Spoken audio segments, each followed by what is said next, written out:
Welcome to Peter and Ruffy's Football Show here on STV. The main talking points on tonight's programme.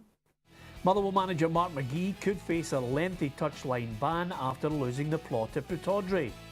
Is Lee McCulloch the perfect choice as the next Kilmarnock manager? Is the clock ticking on Arsene Wenger as Arsenal boss? Yeah, just a few of the talking points. Alan Ruff is alongside me, Peter Martin. I'm delighted to say Livingston striker Liam Buchanan is with us here as our boot room guest tonight. Lots to talk about Livy, and of course a great season for Liam. You must be delighted, I think. Am I right in thinking 22 goals so far? Yeah, 22 goals at the moment, so long may it continue. We're top of the league as well, so hopefully that keeps going and keeps scoring some goals. Yeah, best season for you throughout your career? Yeah, without a doubt. I think I've always managed to score goals anyway, but this season especially has managed to find the net more than once. Yeah, what's been the key to that? I think having young Danny Mullen do all my running.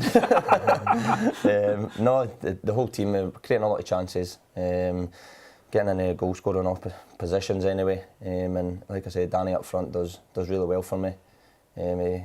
He does a lot of running, flick swings on, and he's managed to get a few penalties this season as well. Yeah, we're going to talk with you, Liam, at greater length in the programme about yourself and about Livingston. A great season. It looks as if odds-on favourites to win that division. From Livingston, let's switch our attention to last night's match. Aberdeen 7, Motherwell 2. And some of the defending at set pieces from Motherwell was absolutely abysmal, Ruffy. Yeah, you have to say with the experience they've got there, I don't think anybody could have seen that happening. They're usually pretty solid there at the back, and I think it just got to everybody, players and manager, together. Yeah, I love there's just a wry smile on your face, and there's one in mine too, because knowing Mark as I do, there are some occasions when he does lose the plot. Yeah. Clearly, when you've been sent to the stand by the fourth official, just behind that dugout, it can get somewhat crazy. Some of the fans can give you abuse. One of them has obviously decided to film Mark. And then I think that's where he slightly loses the plot. Yeah. I mean, you must know social media now has gone crazy with it. No surprise. I mean, you've got everything that's been thrown up there. I mean, as you can see, one of our social media pics is, someone in an art gallery looking at Mark in the frame there. But I mean, that's just one of many that have been picked up. It's gone viral. But nevertheless, he should know, and he's now facing, apart from anything else, a lengthy ban.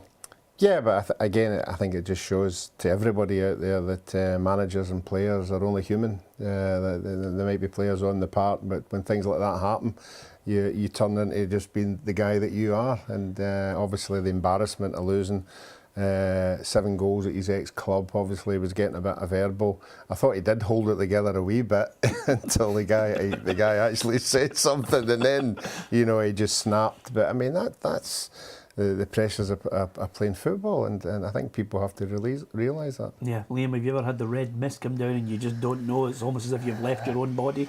Just a few times, yeah. But yeah, obviously I've seen the clips and stuff, and it's a passionate game we play in. He's obviously shown a lot of passion. He's certain for maybe the way the team was performing, and I think someone sticking a camera in your face maybe not going to help you too much. No, exactly, and especially the way social media operates at the moment, Ruffy. One wrong move and you're all over the place. The other key point here that I think he will plead his case, Mark, is he felt as if, and it's I'm not sure how he's going to prove it, is he felt as if the fourth official, John McKendrick, had an agenda right for the start. He said he was causing issues that didn't exist from early on. Yeah, I mean, obviously Mark and the fourth official will know what they're talking about, but I always feel that the fourth official is the guy who gets the raw deal, because obviously whatever happens on the park, the manager has only got one point of contact, and that's the fourth official, and you can see them going up. It doesn't matter whether it's Mark's game or any other game. The fourth official is the one that gets it if they think things aren't going well. So, I mean, I don't know what verbal was going on, but if you look at Aberdeen, there's not a big touchline area there. It's very tight. If you know, like some parts of a big line, Pittodrie doesn't have that, and I think it's more, that they're more verbal now, and you would hear everything that's going along. And maybe it just got out of hand. Yeah, OK, hat-trick for Rooney, he's on fire, and Ryan Christie scores a peach with the outside of his left peg. I mean, it was just a cracking goal. Yeah, I think if you take that to any other stage, whether it was a Champions League night last night, if somebody in one of the teams in the Champions League had scored that goal, we'd all be raving about it. But it was a fantastic bit of skill. There didn't seem to be much power behind it at all, but just the technique of doing that. And as soon as it left the boot, it was only going one place. Yeah, I've got to ask you this, Liam, having not witnessed you at close hand this season, are you the type of guy that can hit them from outside the box, or are you strictly inside 18 yards? Yeah, I think it's strictly 6-yard box for me. I don't think I've really scored many goals in my career for outside the box, so I can't see that changing anytime soon. But yeah, I'm just more in around the box. Yeah, listen, apart from the goals that were scored last night, we will talk about the Rangers situation, which is ongoing. We'll look at other stories involving Celtic pleading their case to UEFA with regards to the Champions League as well. And there is indeed a vacancy in the Premiership, Ruffy, at Kilmarnock. Lee Clark felt the need, I'm not quite sure why, but he felt the need to make a video to say goodbye to everyone at Kilmarnock. I'd like to say thank you to each and every one of the supporters, all the board members who give us tremendous backing, and obviously me loyal and trustworthy and quality staff, and the players more importantly, who've been terrific from the day I've walked into the football club. I wasn't aware that, that he. I could see the point maybe if you'd left behind, I've left you with the Scottish Cup and we're in Europe. I mean, I'm not quite sure the need to say goodbye to everyone. He's gone. You go for a job, you go for more money, you go for ambition. Yeah, it's a different thing. You don't really see that in the game. Maybe it'll be a new thing out there, but he certainly left him with £1 million. Maybe he feels a wee bit comfortable with that, that he's made their bank balance a bit happy. But no, I think it's always good to leave your owners, and have a good feeling. You never know when you might be back in the vicinity. Yeah, if you decide to go, Ruffy, don't record a video. I mean, honestly, just go. It's as simple as that. As far as who's going to succeed him, Lee McCulloch's remaining coy about it. He doesn't want to discuss it until after the game at the weekend on Sunday. He's certainly what you would think would be the natural successor. Lee Clark has suggested that they should give the former Rangers midfielder the job as full-time manager. This is what Michael Johnson, the board member, had to say about the decision of Clark to go, and McCulloch is possibly the next man in the job. Lee indicated to us that he would like to make the move to Bury. We quickly engaged with them and agreed the early termination of Lee's contract so that he could pursue that opportunity. It's not ideal to lose your manager at this time of year, but we have a very experienced coaching team, and Lee McCulloch will be taking over as interim manager, as he did previously. And as I reminded him earlier today, he's got an unbeaten record to protect from that interim manager position that he held before. Well, dare I suggest this to you, Ruffy? I think if he's offered it, he's got to take it. It would be a complete lack of ambition, I think, if he didn't take it. Yeah, we spoke about it the last time, and he was a bit apprehensive then. I would like to think now, like you, that he's had another year, and seeing what's going on behind the scenes, working as an assistant, working with the players day to day. You would think it would be an obvious progression for him, and I hope he takes it. Yeah, from a player's perspective, Liam, when you have a man who's brought in so many of his own players, a lot of them are loan signings, but he's brought in a lot of players. What do they feel when you get to a situation where suddenly the man who's brought you in, he's out and there's a tremendous amount of uncertainty? Yeah, definitely. I think you'll have it both ways. The boys that are maybe being out of favour, they'll be maybe quite happy to see the back of the manager and gives them a wee chance to maybe come and start. But the boys that he's brought in, I'll maybe just want to prove to whoever comes in that they're still fit enough to do the job and hopefully keep playing. Yeah, I like the way Liam's thinking about that. It screams Jamie McDonald to me.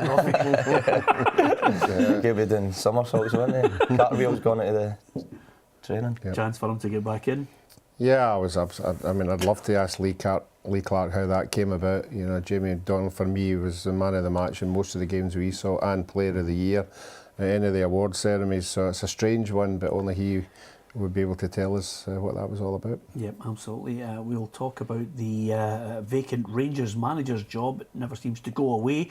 The big question is who's going to get it, and of course there's an ongoing battle at the moment. Mark Warburton looking for some explanations from the Rangers boards. How are you on your football knowledge? We'll leave you before the break with a little question regarding the hat-trick hero Adam Rooney and how many goals he's scored this season. We'll give you the answer after the break.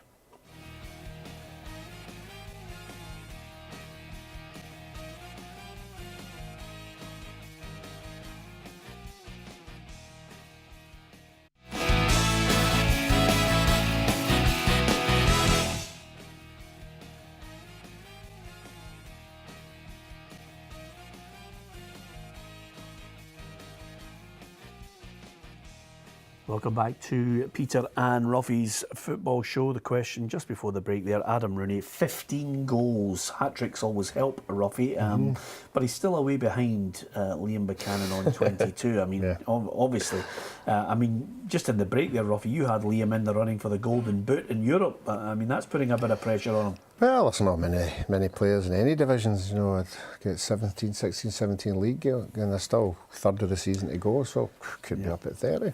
Don't want to put Never know, Ruff, Yeah, absolutely, especially in the final months of your contract. It's a great time to hit 30, to be perfectly honest with you. Just before we talk about Livingston, of course, let's have a look at the league table, Ruffy, because you mentioned there at the bottom end of it. I just want to draw your attention there to the bottom end, because quite simply you think, even on the evidence of last night and what's coming up at the weekend, you think Motherwell are playoff now? Yeah, I thought the horrendous fixture list, of course everybody gets it at some stage, but I think a crucial part, and they've still got Celtic to go. I thought other teams round about them would pick up points, but doesn't matter what team you're at, to suffer a 7-goal hammering, it sometimes takes you 2 or 3 games to get it out your system. So you'll be hoping that they can get back in. But no, I think Motherwell are now looking like maybe a playoff place. Yeah, okay. I'm going to tell you right now that's just not going to happen, Ruffy. Okay. And I'm willing to give you the get out. This is the perfect get out from your Moussa Dembele situation, where I said he would score 40 goals. So I say Motherwell won't finish in the playoffs or be relegated. You say they will? I say they will be in the playoffs. Okay, that's fine. That's a bottle of red. Bottle of red's good enough for me. Yep. It's okay. You won't tell Mark, will you? I don't think I could stand that stare again. No, I couldn't have him jumping at you in the studio here. Over and above that, just a quick little call on the Rangers situation.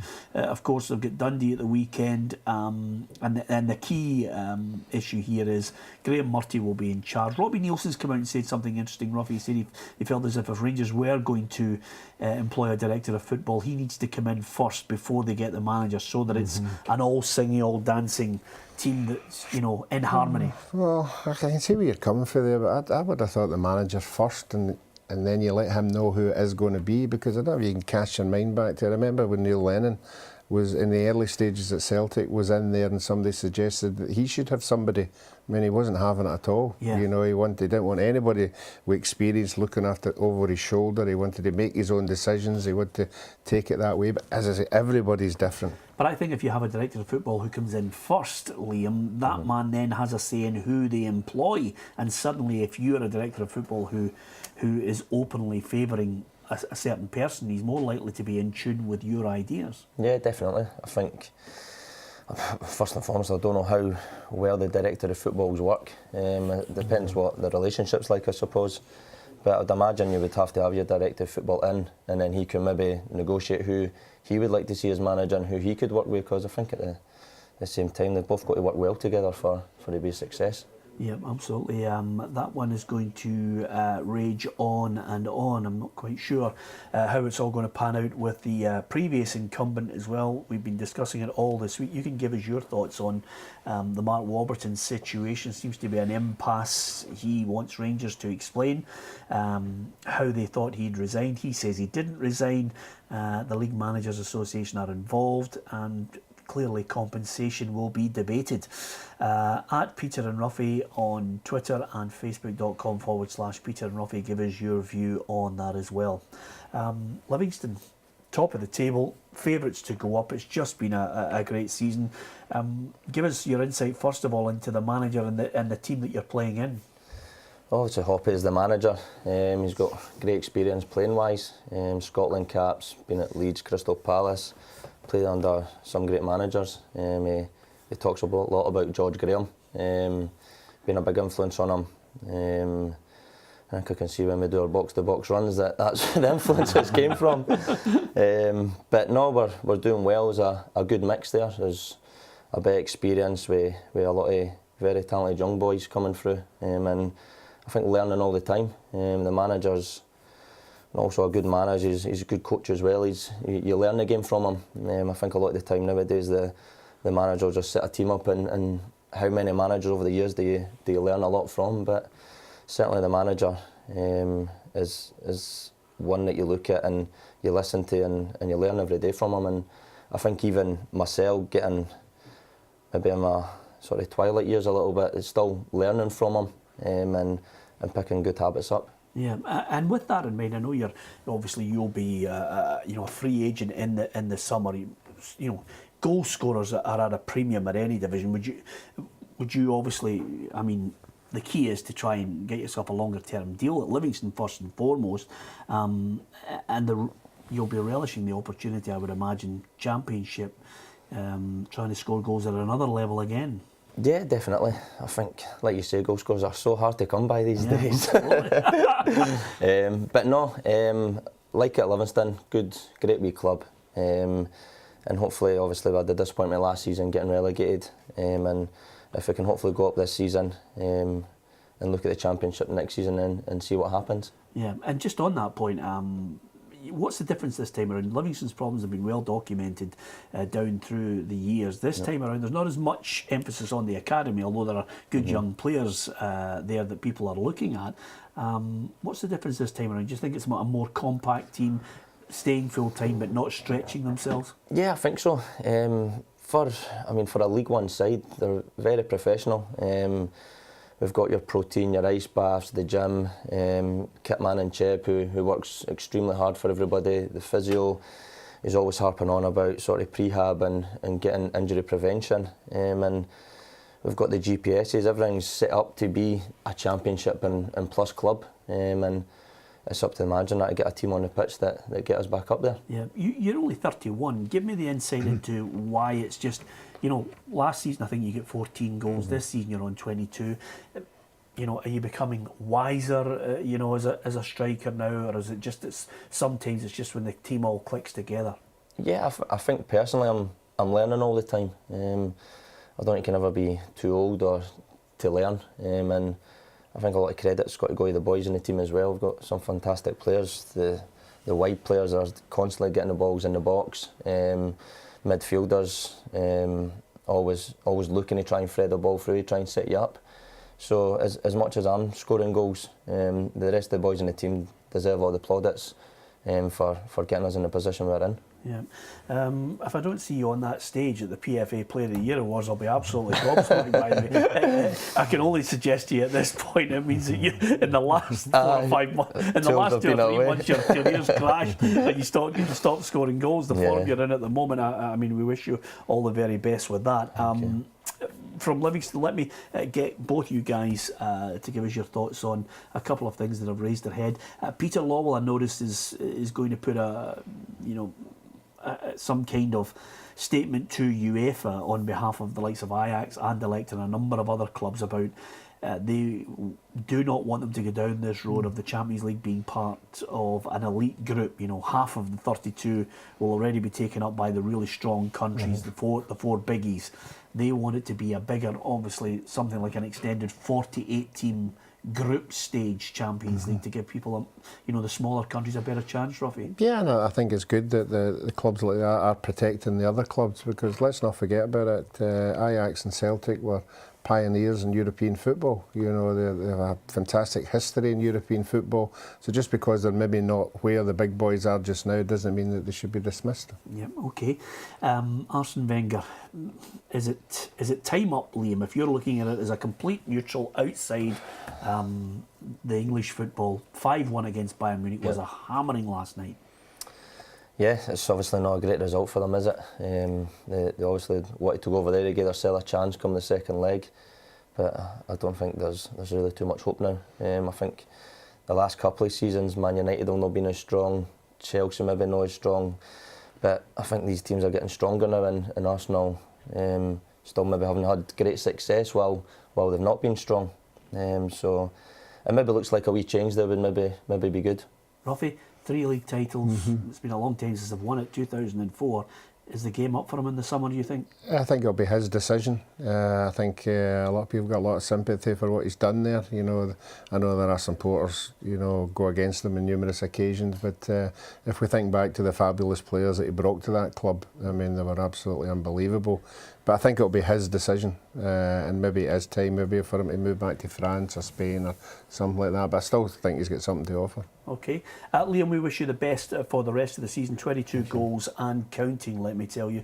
Thanks very much for joining us on the programme. Thanks to Ruffy and for myself, Peter Martin. Join us tomorrow. Hugh McDonald will on the programme from 7.